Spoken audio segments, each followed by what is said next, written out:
Okay, today's project is insulating the basement of my Winnebago. I noticed in exploring things on this, we got insulation at the very bottom of the floor here. You got foam insulation between here and the ground, and you've got insulation on the floor. That's this up here. But all along the sides is nothing but very thin metal, just thin sheet metal. There's no insulation whatsoever to isolate you from the cold, to keep all your water lines warm. So I'm hoping this will help cut down on propane use. You can see here's a hot water heater, nothing but a thin sheet of metal between the hot water lines and the cold.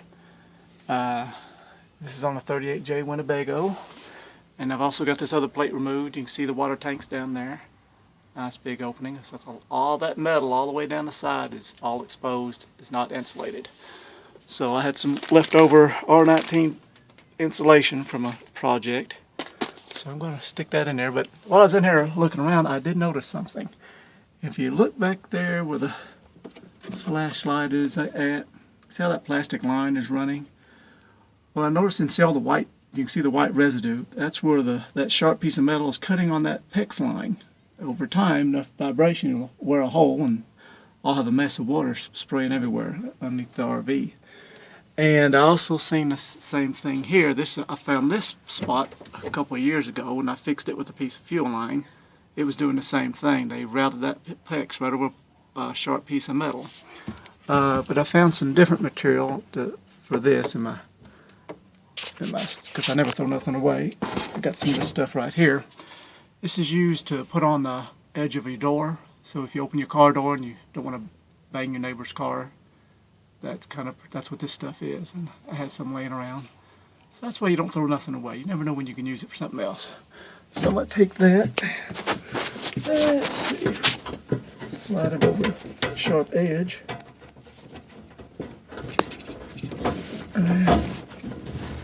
Okay, now I've got it. Alright. So now, the flashlight, oh, there we go. Now we're protected. So now we're plastic on plastic, so we should be in good shape, not wear itself in two. So I'll get to doing some insulating and I'll see how it turns out. Okay, here's a good view of the forward compartment. You see your water tanks are right here. 2 water tanks. And you can see all the way back through there is no insulation. All you got is that thin metal wall to the outside. So I'm going to show me some insulation down in there and see if I can help matters. Then insulated the other end. You can see, got that all done. Didn't take no time. It's going to be kind of tricky shoving it down in there, but we'll get her done. Okay, I've had to change gears a little bit. New strategy, because it is so thin back in there, it's hard to get any insulation shoved back in there correctly. So I've cut me a piece of this blue foam insulation cut. I'm going to shove it back in here all the way like that. Then I'll finish up with the bad insulation.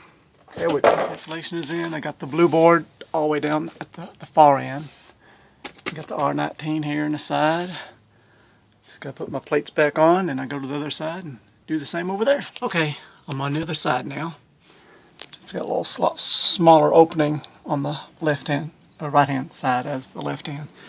You see, looking back to the left hand side, you can see my insulation now. It's all closed up. In the same way, I'm going to put me some blue styrofoam back down through here. Then I'll put the regular bad insulation along this direction and back through here. Shove some insulation. Something else I was going to point out. See that little device right there? That is a remote temperature sensor. I found this on Amazon. It had like a 10-foot lead on it. And so I run it up through and goes through my slide mechanism and up into the entertainment center. And I got it sitting there at the bottom so I can get the true temperature of the water tank. I know what the water is. If it's really getting cold, I know for sure what it is and not have to guess if I'm going to freeze up or not.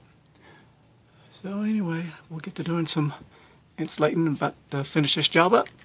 I thought I'd show you what it looks like to have the blue foam insulation in there. And yes, I'm bleeding a little bit.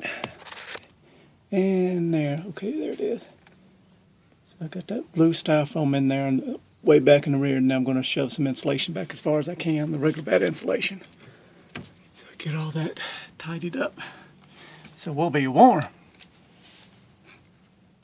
Okay, I'm putting it all back together now, but I thought I'd mention, get a better look at it.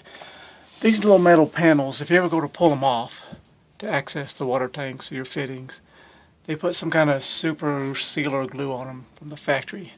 And you usually end up kind of bending them, getting them kind of bent out of shape, getting them removed.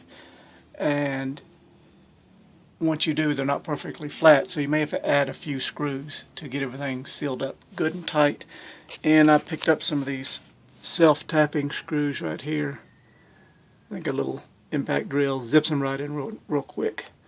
So that might be a good tip for somebody. I thought I'd finish this off and show you. Remember I showed that little sensor I had under there for the temperature? Well, here it is. It tells me exactly. So I got it fastened right to the water tank. It tells me my water tank temperature is 64 degrees. So I don't have to guess about what temperature it is in the basement. I know exactly what it is. Because this has a 10-foot long sensor on it, I can run it down through the slide mechanism. And it's got batteries in this little doodad, so I don't have to ever go into the basement and fool with anything. I've got it right there, and the batteries are on top side.